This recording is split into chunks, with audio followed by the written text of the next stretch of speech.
ಮನೆಯಲ್ಲಿ ತರಕಾರಿ ಏನೂ ಇಲ್ಲ, ತುಂಬ ಮಳೆ ಸುರಿತಾ ಇದೆ, ಮಾರ್ಕೆಟಿಗೆ ಹೋಗೋಕ್ಕಾಗಲ್ಲ, ಏನು ಮಾಡೋದು ಅಂತ ಚಿಂತೆ ಆಗ್ತಿದೆಯಾ? ಇದೆಯಲ್ಲ ನಮ್ಮ ಸೊಪ್ಪುಗಳ ರಾಜ ಅಂತಲೇ ಕರಿಬಹುದಾದಂತಹ ಕೆಸುವಿನ ಗಿಡ. ಸಾಮಾನ್ಯವಾಗಿ ಮಳೆಗಾಲದಲ್ಲಿ ಎಲ್ಲ ಕಡೆನೂ ಈ ಕೆಸುವಿನ ಗಿಡ ಸಿಗುತ್ತೆ. ಇದರ ಕೆಸುವಿನ ಎಲೆಯನ್ನು, ಹಾಗೆ ದಂಟನ್ನು, ಇದಕ್ಕೆ ಬಂದಿರುವಂತಹ ಈ ಕೆಸುವಿನ ಬೀಳು ಅಥವಾ ಕೆಸುವಿನ ಚಿಪ್ಪು ಅಂತ ಏನು ಕರೀತಾರೆ, ಇವುಗಳನ್ನೆಲ್ಲ ಉಪಯೋಗಿಸ್ಕೊಂಡು ಬೇರೆ ಬೇರೆ ಥರವಾದಂತಹ ಅಡುಗೆಗಳನ್ನು ಮಾಡ್ಕೊಳ್ಬಹುದು. ನೋಡಿ, ನಾನಿವತ್ತು ಈ ಕೆಸುವಿನ ಬೀಳನ್ನು ಉಪಯೋಗಿಸ್ಕೊಂಡು ಒಂದು ಅಡುಗೆಯನ್ನು ಮಾಡ್ತಾಯಿದ್ದೇನೆ. ನೋಡಿ, ಇಲ್ಲಿ ಕೆಸುವಿನ ಚಿಪ್ಪನ್ನು ಮೇಲಿನ ನಾರನ್ನೆಲ್ಲ ತಕ್ಕೊಂಡು ಹೀಗೆ ಉದ್ದುದ್ದಕ್ಕೆ ಕಟ್ ಮಾಡಿಕೊಂಡು ಇದನ್ನು ಚೆನ್ನಾಗಿ ತೊಳೆದು ಇಟ್ಕೊಂಡಿದ್ದೇನೆ. ಇದನ್ನು ನೀವು ಗಿಡದಿಂದ ತಂದ ದಿವಸನೇ ಮಾಡೋಕ್ಕಾಗಲ್ಲ. ಅದು ಹಸಿ ಇರುವಾಗ ನಾರನ್ನು ಸರಿಯಾಗಿ ತೆಗಿಯೋಕ್ಕೆ ಬರೋದಿಲ್ಲ, ಮತ್ತು ಹಸಿ ಇರುವಾಗ ಅದು ಸ್ವಲ್ಪ ಬಾಯಿ ತುರಿಸುವ ಚಾನ್ಸಸ್ ಇರುತ್ತೆ. ಹಾಗಾಗಿ 1-2 ದಿವಸ ಇದನ್ನು ಬಿಟ್ಟರೆ ಸ್ವಲ್ಪ ಬಾಡುತ್ತೆ. ಆವಾಗ ನಾರನ್ನು ಸಹ ಚೆನ್ನಾಗಿ ತೆಗಿಬಹುದು, ಮತ್ತು ಬಾಯು ತುರಿಕೆನೂ ಕಡಿಮೆ ಆಗುತ್ತೆ. ಬನ್ನಿ, ಈಗ ಇದರ ರಸಪಲ್ಯವನ್ನು ಹೇಗೆ ಮಾಡೋದು ಅಂತ ನೋಡೋಣ.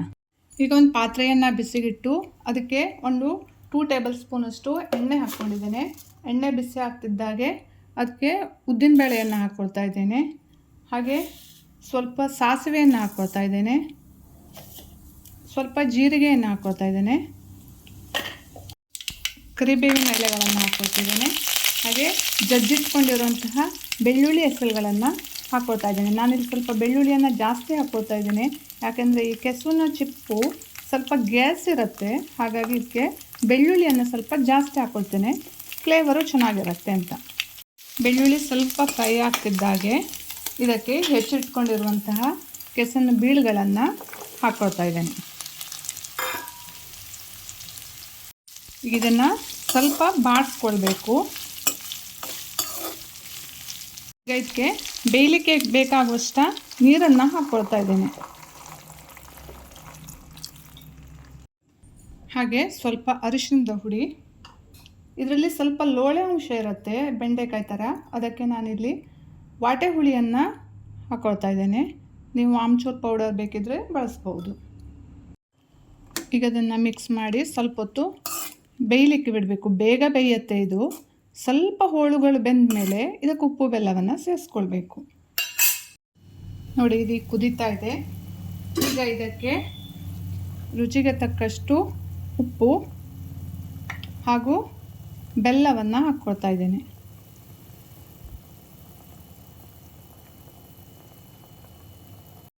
ಇದು ಬೇಯುವಷ್ಟರಲ್ಲಿ ಇದಕ್ಕೊಂದು ಮಸಾಲೆಯನ್ನು ರೆಡಿ ಮಾಡ್ಕೊಳ್ಳೋಣ. ಇನ್ನೊಂದು ಪಾತ್ರೆಯನ್ನು ಇಟ್ಟು ಎಣ್ಣೆ ಬಿಸಿ ಆದಮೇಲೆ ಅದಕ್ಕೆ ಕೊತ್ತಂಬರಿಯನ್ನು ಹಾಕ್ಕೊಳ್ತಾ ಇದ್ದೇನೆ. ನಾನಿಲ್ಲಿ 1.5 ಟೀ ಸ್ಪೂನಷ್ಟು ಕೊತ್ತಂಬರಿಯನ್ನು ಹಾಕ್ತಾಯಿದ್ದೇನೆ. ಹಾಗೆ 1 ಟೀ ಸ್ಪೂನಷ್ಟು ಜೀರಿಗೆಯನ್ನು ಹಾಕ್ತಾಯಿದ್ದೇನೆ. ಹಾಗೆ ಸ್ವಲ್ಪ ಸಾಸಿವೆಯನ್ನು ಕೂಡ ಹಾಕ್ತಾಯಿದ್ದೇನೆ. ಹಾಗೆ ಕೆಂಪು ಮೆಣಸಿನಕಾಯಿಯನ್ನು ಹಾಕ್ತಾಯಿದ್ದೇನೆ. ಮೆಣಸಿನಕಾಯಿಯನ್ನು ನಿಮ್ಮ ಖಾರಕ್ಕೆ ಅನುಗುಣವಾಗಿ ಹೆಚ್ಚು ಕಡಿಮೆ ಮಾಡ್ಕೊಳ್ಬೋದು. ಇದನ್ನು ಈಗ ಹುರ್ಕೊಳ್ಬೇಕು.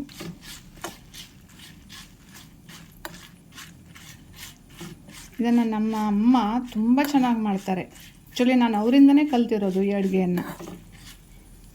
ನೀವೇನಾದರೂ ಫಸ್ಟ್ ಟೈಮ್ ನನ್ನ ಚಾನಲನ್ನು ನೋಡ್ತಾ ಇದ್ದರೆ ಸಬ್ಸ್ಕ್ರೈಬ್ ಮಾಡ್ಕೊಳ್ಳಿ, ಲೈಕ್ ಮಾಡಿ, ಶೇರ್ ಮಾಡಿ, ಹಾಗೆ ಕಮೆಂಟ್ ಮಾಡಿ. ಈಗ ಇದಕ್ಕೆ ಜಜ್ಜಿಟ್ಕೊಂಡಿರುವಂತಹ ಬೆಳ್ಳುಳ್ಳಿಗಳನ್ನು ಸಹ ಹಾಕ್ತಾ ಇದ್ದೇನೆ.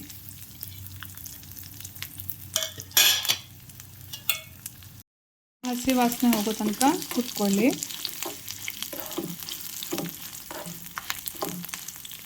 ಇದಕ್ಕೆ ಹಸಿ ತೆಂಗಿನ ತುರಿಯನ್ನು ಹಾಕ್ತಾ ಇದ್ದೇನೆ. ಇಲ್ಲಿ ಬೇಳೆ ಏನು ಬಳಸ್ತಾ ಇರೋದ್ರಿಂದ ತೆಂಗಿನಕಾಯಿ ತುರಿ ಸ್ವಲ್ಪ ಜಾಸ್ತಿ ಬೇಕು. ಇದನ್ನು ಸ್ವಲ್ಪ ಹುರ್ಕೊಂಡ್ರೆ ಸಾಕು.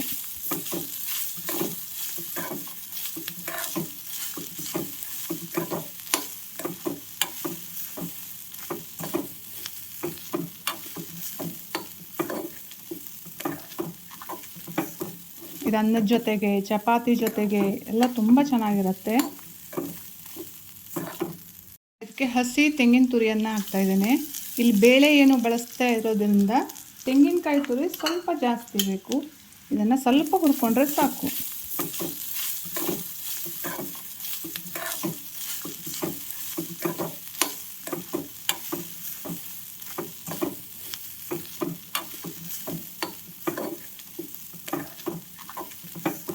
ಇದು ಅನ್ನದ ಜೊತೆಗೆ, ಚಪಾತಿ ಜೊತೆಗೆ ಎಲ್ಲ ತುಂಬ ಚೆನ್ನಾಗಿರುತ್ತೆ.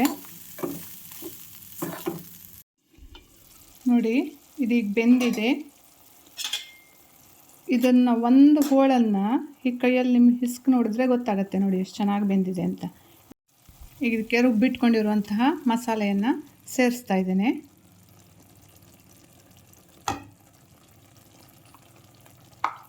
ಹೆಸರೇ ಹೇಳೋ ಹಾಗೆ ಇದು ರಸಪಲ್ಯ ಆಗಿರೋದ್ರಿಂದ ಇದಕ್ಕೆ ಸ್ವಲ್ಪ ನೀರನ್ನು ಸೇರಿಸ್ಕೊಳ್ತಾ ಇದ್ದೇನೆ. ಇದು ತುಂಬ ಗಟ್ಟಿಯಾಗೂ ಇರಬಾರ್ದು, ತುಂಬ ತೆಳುವಾಗೂ ಇರಬಾರ್ದು. ನೀವು ಅನ್ನದ ಜೊತೆ ಸರ್ವ್ ಮಾಡ್ತೀರಿ ಅಂತಾದರೆ ಸ್ವಲ್ಪ ತೆಳು ಇದ್ದರೂ ಆಗುತ್ತೆ.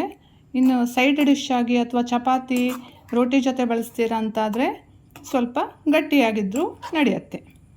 ನಿಮಗೆ ಹೇಗೆ ಬೇಕೋ ಹಾಗೆ ಮಾಡ್ಕೊಳ್ಬೋದು. ನೋಡಿ ಇದು ಇಷ್ಟಿದ್ರೆ ಸಾಕು. ಇದೀಗ ಒಂದು 5 ನಿಮಿಷ ಚೆನ್ನಾಗಿ ಕುದಿಬೇಕು.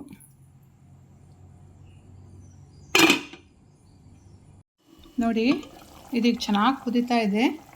ಈಗ ಇದು ರೆಡಿಯಾಗಿದೆ. ಸ್ಟವನ್ನು ಆಫ್ ಮಾಡ್ತಾ ಇದ್ದೇನೆ. Thank you.